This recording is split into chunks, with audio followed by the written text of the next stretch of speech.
basically the story of how I got involved with Shelley Fabre and the Donna Reed Show and Paul Peterson and Donna Reed. Was I was an A&R man at Colpix Records. Colpix Records was a division of Columbia Pictures, who also owned Screen Gems. Joni Taps, who was an executive out here in California, had this brilliant idea that they could help the Donna Reed ratings if the kids sang a song on the show and it got played on the air. And so they went and made a demo with Paul and Shelley and sent it to my boss in New York City, who is the president of Colpix Records. And he listened to it and said, "That's ridiculous, these kids can't sing." He says, I'm not spending Colpix's money to record these kids. So that information went back to Tony Owen and to Joni Taps. Tony Owen was a husband of Donna Reed and also her financial and business manipulator. He did all the business, Donna did all the acting. And Tony Owen was also the producer of the Donna Reed Show. Joni, who knew me personally, called me up and said, "Stu, did you listen to those kids?" And I said, "No, what kids?" He said, "Shelley Fabre and Paul Peterson." And I said, "No, I never heard any record." He says, "Okay, I'm going to send you, personally, I'm going to send it to your home, send you a record." So he sent me a record of the two kids, and I listened to it.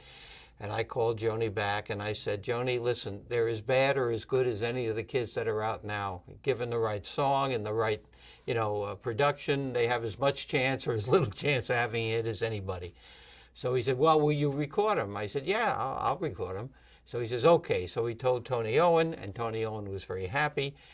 And so that's how it happened. And so I got called, and I went out to California to meet with Tony Owen and Shelley and Paul.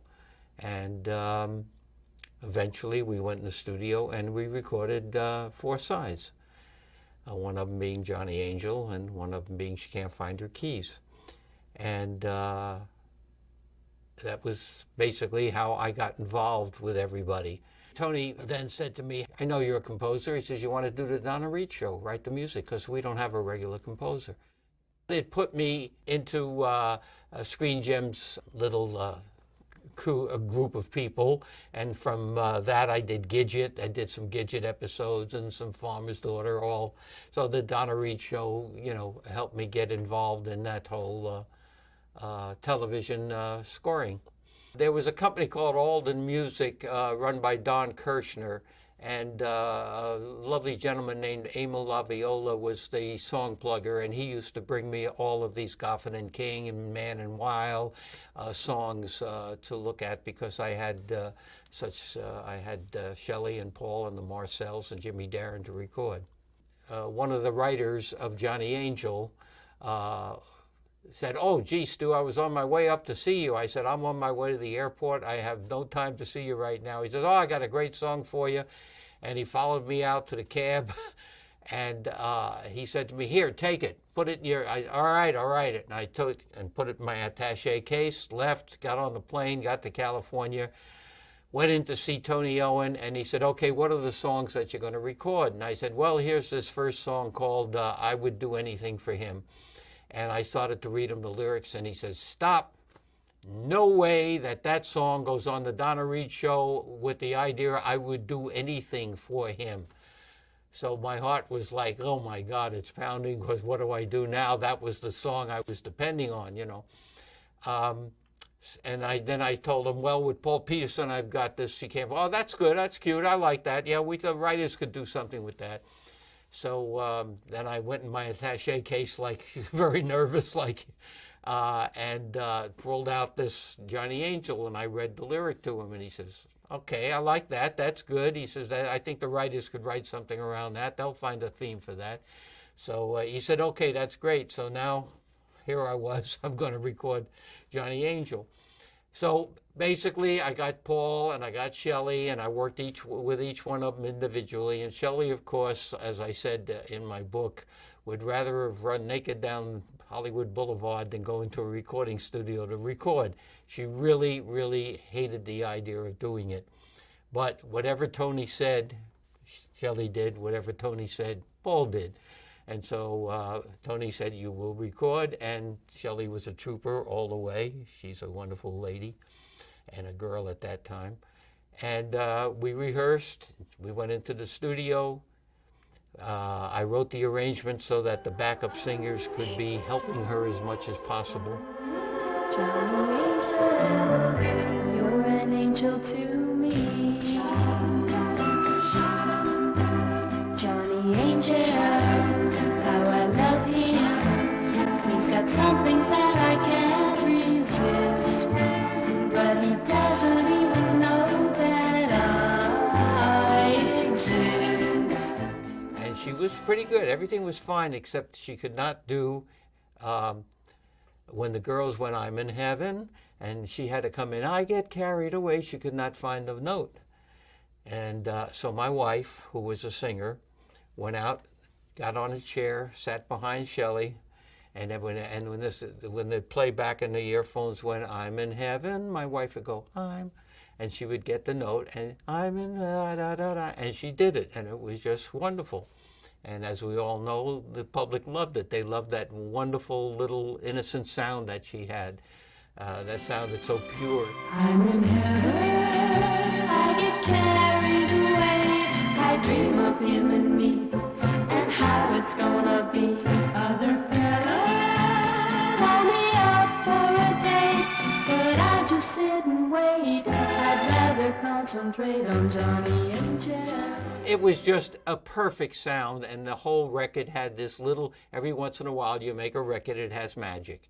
And this record had magic. The beat was right, the singers were, background singers were right, the arrangement was right, and Shelley pulled it off like a trooper. One of the great experiences that I had from doing the Donna Reed show was singing Johnny Angel and having it be just an enormous hit.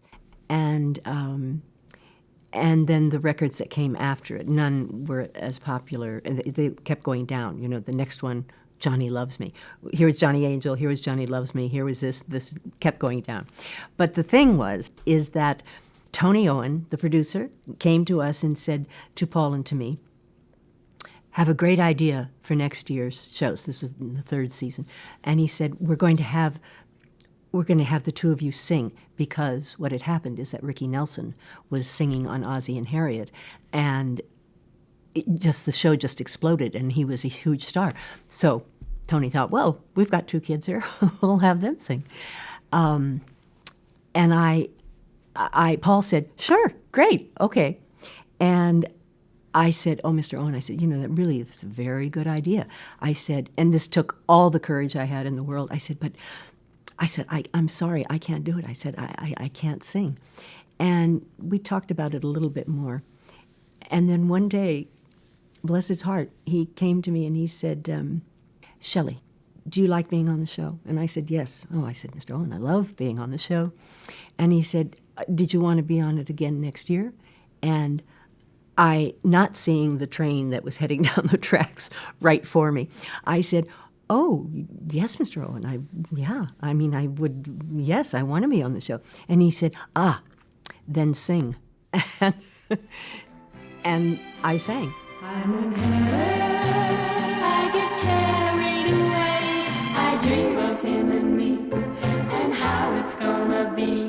Other fellas call me up for a date, but I just sit and wait. I'd rather concentrate on Johnny Angel.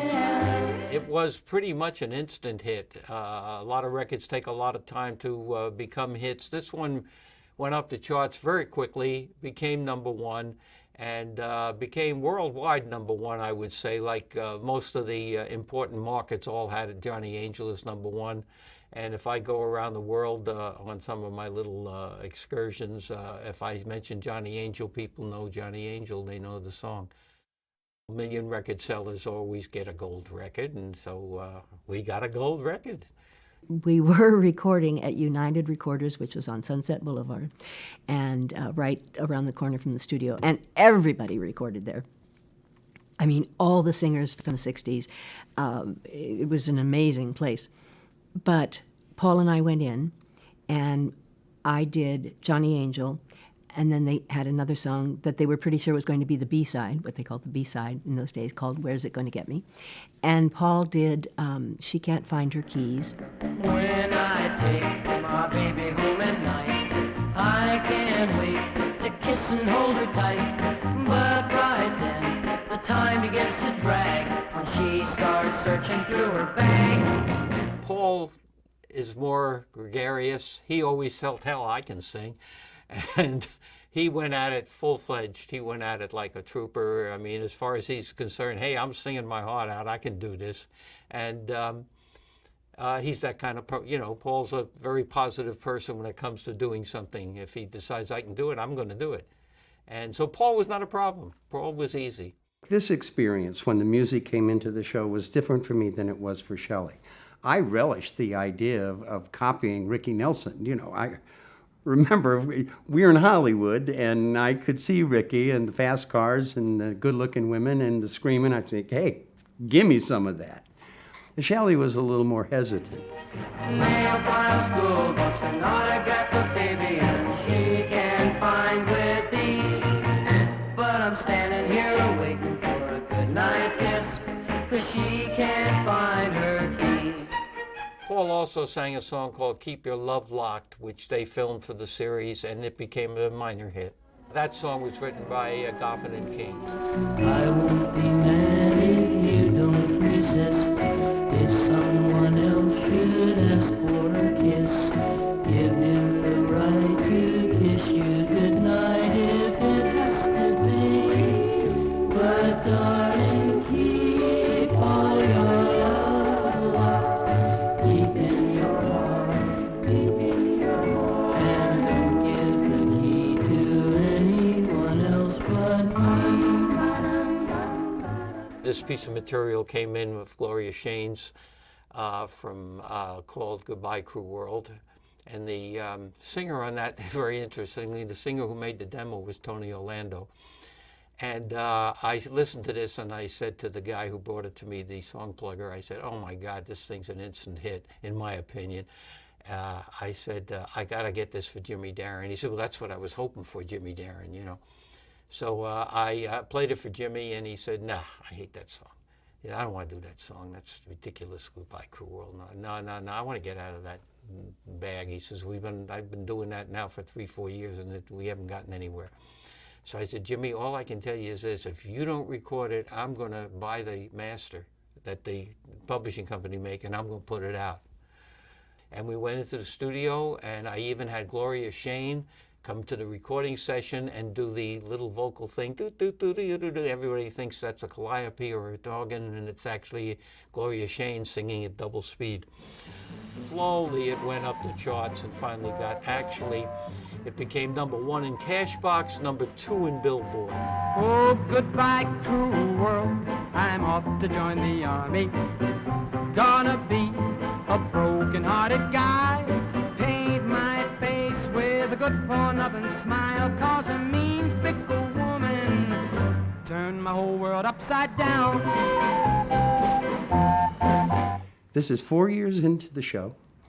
Shelley and Jimmy Darren, I'm telling you, sparks were flying. He is and was a handsome guy with a hit record on his hands, and it was a wonderful setup. It's just charming to watch them together. There's an innocence there, but these are two attractive people, and I think they did a really great job with that. But have you ever seen the stars in Arizona?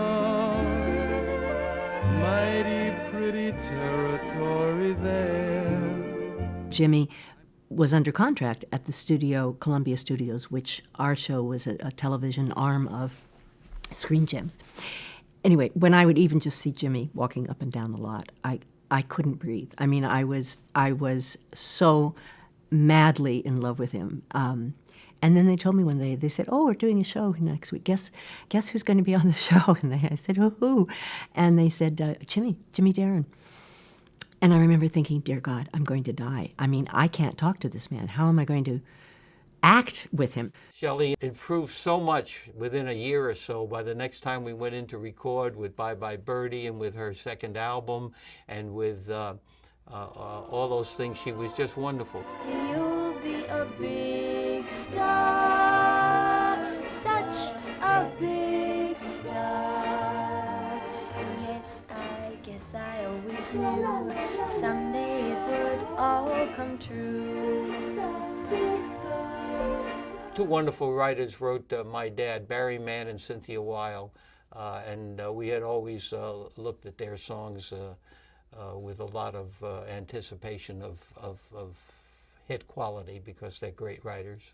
I think I showed it to Tony Owen before I showed it to Paul to say, isn't this a great, would you think this will make a great thing for a story? He says, oh, I love it. I love the whole idea of it, yeah.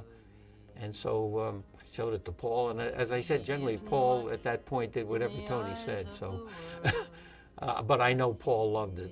I mean, Paul loved the song. He still loves the song. It's so close to him. My dad. Now here is a man.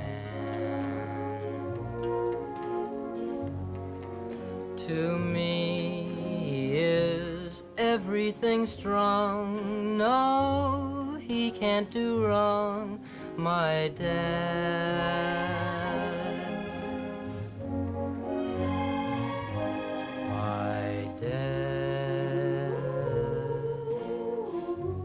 And of course, after the Donna Reed show, the Monkey Show came around, and I was hired to do the background score for that. And there was a show that was designed specifically for no other reason to promote records, and it did its job very well. It was my first real experience where I was old enough to understand it, that what you fear the most is exactly what you need to run to and do. I mean, with some qualifications, not something that's dangerous, but something that puts you, on the edge. And if it weren't for Tony saying, then sing, I wouldn't have done it.